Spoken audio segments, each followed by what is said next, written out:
بسم اللہ الرحمن الرحیم۔ السلام علیکہ یا صاحب العصر والزمان۔ چنانچہ جبرائیل علیہ السلام آئے اور انہوں نے موتی کے 2 حصے کر دیے۔ آدھا حصہ حسن علیہ السلام نے اٹھایا اور آدھا حصہ حسین علیہ السلام نے اٹھایا۔ اے زہرا سلام اللہ علیہا، میرے فرزند کہاں ہیں؟ بضعف اسناد حضرت عائشہ رضی اللہ تعالیٰ عنہ کا بیان ہے کہ ایک دن رسول اللہ صلی اللہ علیہ وسلم میرے پاس آئے اور پوچھا کھانے کے لیے کچھ ہے؟ میں نے کہا کچھ نہیں، آپ چل پڑے۔ میں نے ان سے پوچھا کہاں جا رہے ہیں؟ حضرت صلی اللہ علیہ وسلم نے فرمایا اپنی بیٹی فاطمہ کے گھر، وہاں جا کر حسن اور حسین کو دیکھوں گا تو میری بھوک ختم ہو جائے گی۔ حضرت جناب سیدہ کے گھر آئے اور پوچھا بیٹی میرے فرزند کہاں ہیں؟ جناب سیدہ نے عرض کیا یا رسول اللہ وہ بھوک کی وجہ سے روتے ہوئے گھر سے باہر نکلے ہیں۔ رسول اللہ صلی اللہ علیہ وسلم ان کی تلاش میں گھر سے باہر نکلے۔ راستے میں انہوں نے ابو درداء کو دیکھا اور اس سے پوچھا اے اویمر، کیا تم نے میرے بیٹوں کو دیکھا؟ اس نے کہا جی ہاں رسول اللہ، وہ بنی جدعان کی دیوار کے سائے میں سو رہے ہیں۔ رسول اللہ صلی اللہ علیہ وسلم وہاں گئے اور دیکھا تو دونوں شہزادے رو رہے تھے۔ آپ صلی اللہ علیہ وسلم نے انہیں گلے سے لگایا۔ ابو درداء نے کہا میں انہیں اٹھا لوں۔ حضرت صلی اللہ علیہ وسلم نے فرمایا اے ابو درداء پہلے مجھے ان کے اشک تو پوچھ لینے دو۔ اس کی قسم جس نے مجھے حق کے ساتھ مبعوث کیا، اگر ان کے آنسوؤں کا ایک قطرہ بھی زمین پر گر گیا تو قیامت تک میری امت پر قحط آ جائے گا۔ پھر آپ صلی اللہ علیہ وسلم نے اٹھایا اور چلنے لگے۔ اتنے میں جبرائیل امین نازل ہوئے۔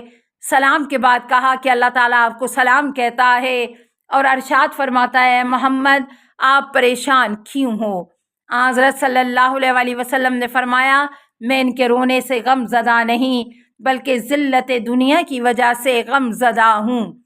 جبرائیل امین نے عرض کیا اللہ تعالیٰ فرماتا ہے کہ تمہاری آسانی کے لیے میں کوہ احد کو سونے کا کر دوں کہ خدا کے پاس کیا کچھ نہیں ہے۔ آپ صلی اللہ علیہ وسلم نے فرمایا نہیں۔ جبرائیل نے کہا کیوں؟ آپ صلی اللہ علیہ وسلم نے فرمایا کہ کیونکہ اللہ تعالیٰ دنیا کو پسند نہیں کرتا، اگر ایسا ہوتا تو کفار کے پاس کچھ بھی نہ ہوتا۔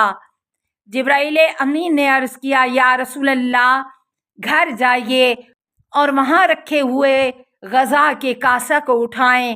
رسول اکرم صلی اللہ علیہ وسلم کاسہ اٹھایا تو وہ ثرید اور گوشت سے بھرا ہوا تھا۔ جبرائیل امین نے کہا یا رسول اللہ یہ کھانا آپ کھائیں، اپنے بیٹوں اور اہل بیت کو کھلائیں۔ سب گھر والوں نے سیر ہو کر کھایا۔ راوی کہتا ہے کہ پھر وہ کھانا رسول اللہ نے ہمیں دیا، ہم نے بھی سیر ہو کر کھایا۔ وہ کاسہ ویسے کا ویسا ہی تھا۔ راوی کہتا ہے کہ ایسا بابرکت کاسہ میں نے کبھی نہیں دیکھا تھا۔ پھر وہ کاسہ اوپر چلا گیا۔ اس وقت رسول خدا صلی اللہ علیہ وسلم نے فرمایا اس ذات کی قسم جس نے مجھے حق کے ساتھ مبعوث فرمایا، اگر یہ کاسہ رہ جاتا تو قیامت تک میری امت کا کوئی بھی فقیر بھوکا نہ رہتا۔ بحار الانوار 43 309۔ جانب ادھر آج تمہارا والد تمہارا مہمان ہے، کیا مہمان کو کھانا کھلائیں گی؟ علامہ مجلسی فرماتے ہیں کہ میں نے ایسی کئی روایات دیکھی ہیں جو کہ علماء شیعہ سے مروی ہیں۔ ان کا بیان ہے کہ ایک دن رسول اللہ صلی اللہ علیہ وسلم حضرت فاطمہ الزہرا سلام اللہ علیہا کے گھر تشریف لائے اور فرمایا اے بیٹی آج آپ کا بابا آپ کا مہمان ہے۔ حضرت بی بی فاطمہ سلام اللہ علیہا نے عرض کیا بابا جان آج حسن اور حسین علیہ السلام کھانے کے لیے کچھ مانگ رہے تھے، میں نے گھر میں دیکھا تو کچھ نہ پایا۔ رسول اللہ صلی اللہ علیہ وسلم حضرت علی علیہ السلام، امام حسن علیہ السلام اور امام حسین علیہ السلام کے ساتھ گھر میں داخل ہوئے اور بیٹھ گئے۔ حضرت رسول اللہ صلی اللہ علیہ وسلم حضرت علی علیہ السلام، امام حسن علیہ السلام اور امام حسین علیہ السلام کے ساتھ گھر میں داخل ہوئے اور بیٹھ گئے۔ حضرت فاطمہ الزہرا سلام اللہ علیہا حیران ہو گئیں، وہ نہیں جانتی تھی کہ وہ اب کیا کریں۔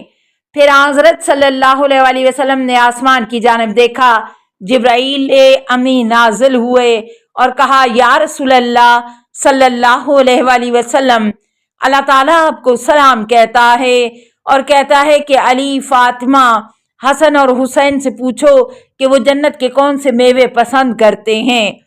نبی کریم صلی اللہ علیہ وسلم سے شرم کی وجہ سے کسی نے کچھ بھی نہ کہا۔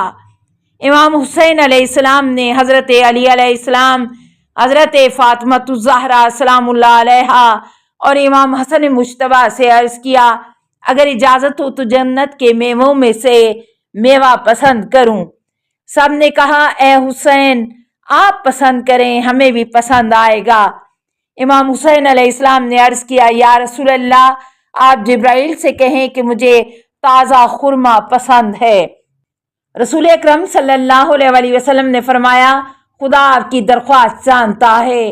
بس اس کے بعد حضرت صلی اللہ علیہ وسلم نے جناب سیدہ سے فرمایا، بیٹی اٹھو، کمرے میں جاؤ، وہاں جو غذا رکھی ہے وہ اٹھا لاؤ۔ اس وقت حضرت فاطمہ الزہرا اٹھیں اور کمرے میں گئیں۔ وہاں شیشے کی پلیٹ جو کہ سبز رنگ کے کپڑے سے لپٹی تھی، اس میں تازہ کھجور تھے۔ حضرت فاطمہ الزہرا سلام اللہ علیہا کہتی ہیں، خرما کی فصل کا موسم بھی نہیں تھا۔ حضرت فاطمہ سلام اللہ علیہا وہ پلیٹ لے کر آئیں۔ حضرت رسول اکرم صلی اللہ علیہ وسلم نے پوچھا، اے فاطمہ، یہ غذا آپ کے پاس کہاں سے آئی؟ حضرت فاطمہ الزہرا سلام اللہ علیہا نے عرض کیا، اللہ کے ہاں سے، اللہ جسے چاہتا ہے بے حساب رزق دیتا ہے۔ سورہ الحشر 9۔ جیسے حضرت مریم بنت عمران کہا کرتی تھیں۔ پھر حضرت صلی اللہ علیہ وسلم اٹھے اور وہ پلیٹ لے کر درمیان میں رکھی، پھر کہا، بسم اللہ الرحمن الرحیم۔ پھر ایک دانہ لے کر امام حسین علیہ السلام کے منہ میں دیا اور فرمایا، اے حسین، خدا تمہارے لیے مبارک کرے۔ پھر ایک دانہ امام حسن مجتبیٰ علیہ السلام کے منہ میں دیا اور فرمایا، اے حسن، خدا اسے تمہارے لیے مبارک کرے۔ پھر آپ نے تیسرا دانہ حضرت بی بی فاطمہ الزہرا سلام اللہ علیہا کے منہ میں دیا اور فرمایا، اے فاطمہ، خدا اسے تمہارے لیے مبارک کرے۔ پھر آپ علیہ السلام نے چوتھا دانہ اٹھا کر حضرت علی علیہ السلام کے منہ میں دیا اور فرمایا، اے علی، خدا اسے تمہارے لیے مبارک کرے۔ پھر علی علیہ السلام نے دوسرا دانہ اٹھایا تو رسول اللہ صلی اللہ علیہ وسلم نے کہا، اے علی، خدا اسے تمہارے لیے مبارک کرے۔ پھر رسول اللہ صلی اللہ علیہ وسلم اپنی جگہ سے اٹھے اور بیٹھے۔ اس کے بعد ہم سب نے مل کر وہ رتب تناول فرمائی۔ پھر وہ مائدہ اللہ کے حکم سے آسمان کی طرف چلا گیا۔ حضرت فاطمہ الزہرا سلام اللہ علیہا عرض کرتی ہیں، بابا جان، آج ہم نے عجیب مشاہدہ کیا۔ حضرت صلی اللہ علیہ وسلم نے فرمایا، اے فاطمہ، جب میں نے پہلا رتب حسین کے منہ میں دیا اور کہا کہ اے حسین، خدا اسے تمہارے لیے مبارک کرے، میں نے سنا کہ اس وقت میکائیل اور اسرافیل کہہ رہے تھے کہ حسین، خدا اسے تمہارے لیے مبارک کرے، تو میں نے ان کی مطابعت میں یہ جملے کہے، السلام علیکہ یا صاحب العصر والزمان، الامان الامان الامان من فتن الزمان، السلام علیکہ یا خلیفۃ الرحمن، السلام علیکہ یا امام الانس والجان، السلام علیکہ یا مظہر الایمان، السلام علیکہ یا شریک القرآن، السلام علیکہ یا قاطع البرہان، السلام علیکہ یا امام زماننا، ھذا اجل اللہ فرجک وسہل اللہ مخرجک۔ و ظہور کا السلام علیکہ ورحمۃ اللہ۔ اللہم صلی علی محمد و آل محمد۔